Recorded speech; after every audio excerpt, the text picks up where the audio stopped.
It was such a beautiful day, I decided just to go out to the track, which was right next door there, and get on the walking track. And I had some hiking boots I wanted to break in.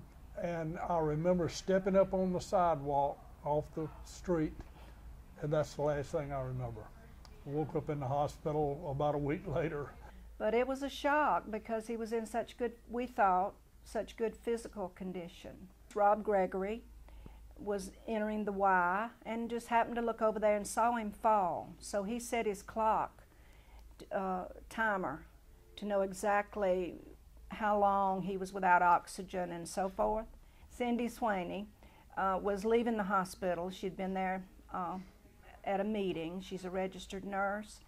And she turned to the right, leaving the parking lot, which was not the way she did it normally. So we felt like she was led, and there he was. So she proceeded to do the chest compressions. Lifeguard Ashley Swavely, at that time a freshman at USC, she never walked the track, and she had agreed that day to walk with her mother. So she was there and evidently had parked real close and went to her car. She had the apparatus that they use in mouth to mouth, and she did that.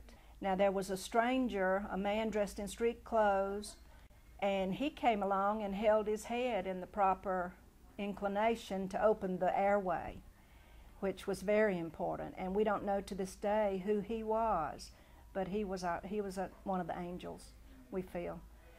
And then the paramedics, the first responders, came and they shocked him with the defibrillator one time and got a heartbeat. And they were there less than 4 minutes from the time he went down. He was actually out of oxygen 1.5 minutes before they started work on him.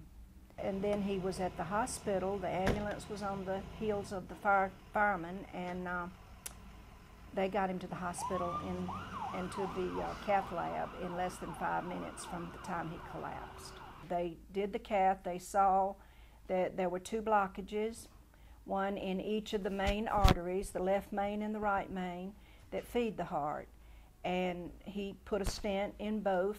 One was 90% blocked, one was 98% blocked.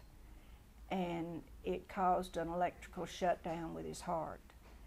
As the weeks unfolded, we found out that he had little or no damage to his heart. So it was a miracle. Yeah.